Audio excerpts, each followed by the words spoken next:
8 de la mañana, 42 minutos. ¿Qué pasa cuando un guerrillero toma el poder? ¿Qué pasa cuando alguien que ha utilizado las armas para enfrentar la institucionalidad se convierte en presidente?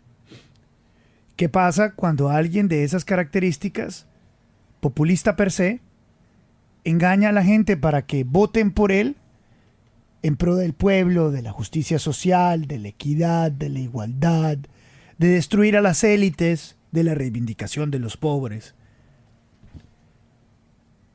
Pues termina haciendo las cosas como siempre las quiso hacer. Usurpando la democracia, callando contradictores, siendo dictatorial, eliminando a los contendores políticos, encarcelando a aquellos que levanten la voz de disidencia. Eso pasó en Venezuela y eso está pasando en Nicaragua. Carlos Fernando Chamorro es hermano de la candidata Cristiana Chamorro para la presidencia de Nicaragua, la más fuerte opositora, y primo del precandidato Juan Sebastián Chamorro, también hermano del candidato Pedro Joaquín Chamorro, detenido. Señor Carlos Fernando, gracias por acompañarnos. Buenos días. Buenos días. Gracias por darnos algunos minutos acá en la FM. ¿Qué sabe usted de su familia detenida por el solo hecho de pretender a la presidencia de su país? Mire, en Nicaragua hay 150 presos políticos, entre ellos 40 que fueron capturados entre junio y agosto de este año. Y ahí están incluidos 7 precandidatos opositores a la presidencia. 5 están en la cárcel en aislamiento, entre ellos Juan Sebastián Chamorro, Félix Maradiaga, Medardo Mairena, Miguel Mora y Arturo Cruz. Y bajo arresto domiciliar están mi hermana Cristiana Chamorro y Noel Vidaurre. Y hay más de 30 líderes políticos y cívicos. Esto incluye activistas, estudiantes universitarios, empresarios, periodistas, defensores de derechos humanos que están en la cárcel. Simplemente Ortega arrestó a todo el liderazgo de la oposición y legalizó a los partidos políticos para anular las elecciones del 7 de noviembre. Los presos están aislados, han perdido mucho peso los que están en la cárcel, y solamente en más de 130 días de cárcel han tenido 2 visitas familiares.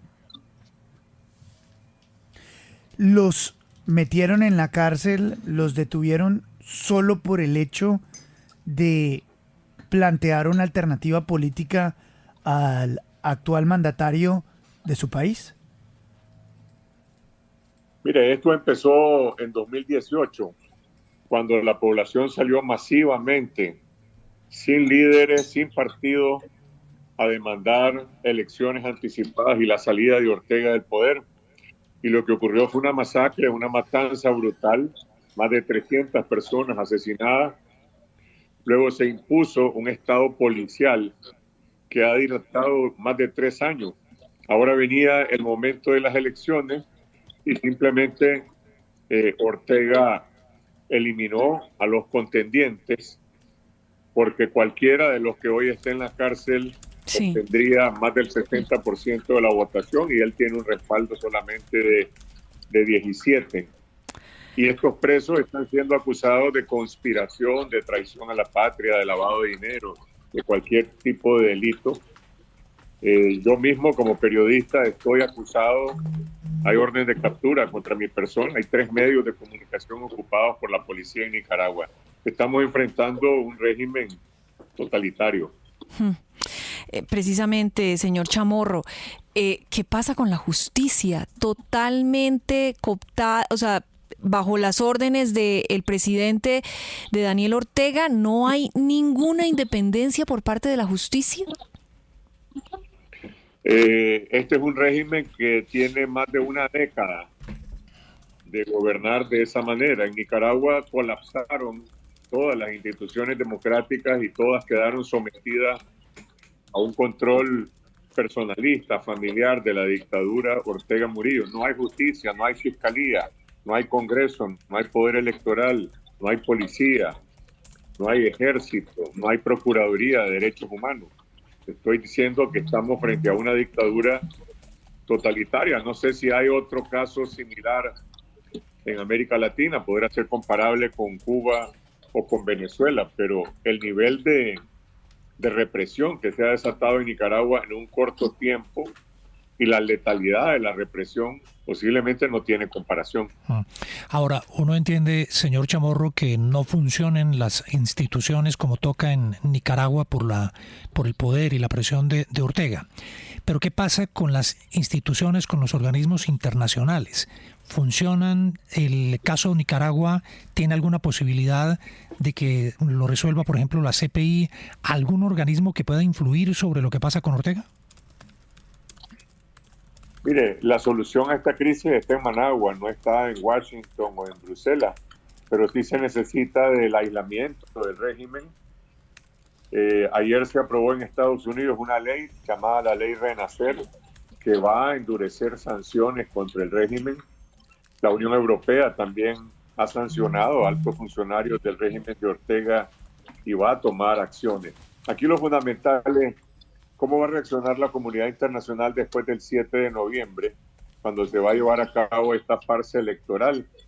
¿Será declarado, se van a reconocer los resultados de esa elección o van a declarar que el producto de esa elección no es un gobierno democrático, sino una dictadura? Bueno, si es así, la comunidad internacional tendría que tomar acciones políticas y también acciones económicas para aislar al régimen.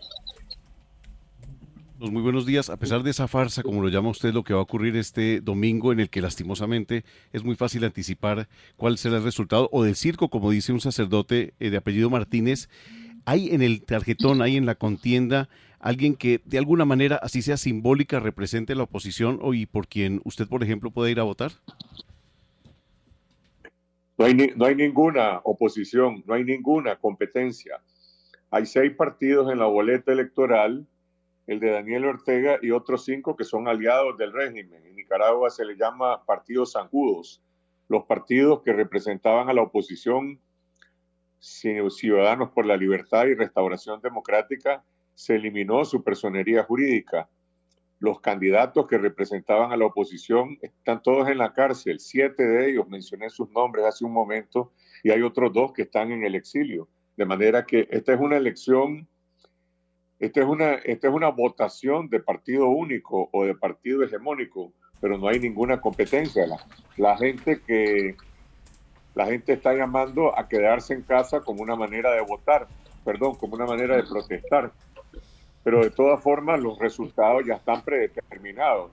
Ortega será proclamado el domingo reelecto con el 72% de los votos y se va a anunciar una participación récord en las elecciones, aunque haya una abstención masiva.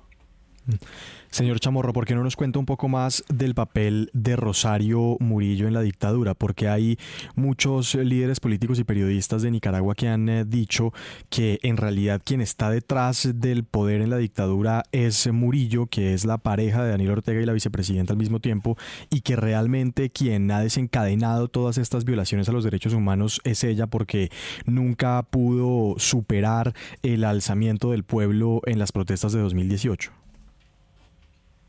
Mire, si eso fuera cierto, querría decir que Daniel Ortega es el bueno de la película. Ortega y Murillo son una entidad política inseparable. Hay una división de roles, pero este es un régimen familiar. El poder es compartido por estas 2 personas y ambos son igualmente responsables de los crímenes de lesa humanidad.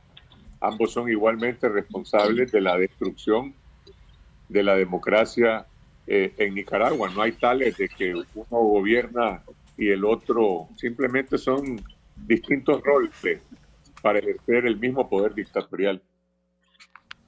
Terrible la situación que ocurre en Nicaragua, las elecciones este fin de semana en medio del más absoluto nudo de poder, donde se han ahogado todas las voces disidentes, donde solamente hay cabida para una forma de pensamiento y donde muy difícilmente los nicaragüenses podrán salir. Es el señor Carlos Fernando Chamorro, hermano de la candidata Cristiana Chamorro para la presidencia de la República, la más fuerte opositora y prima del precandidato Juan Sebastián Chamorro. Muchas gracias, señor Carlos Fernando, muy amable, muy gentil. Gracias a ustedes.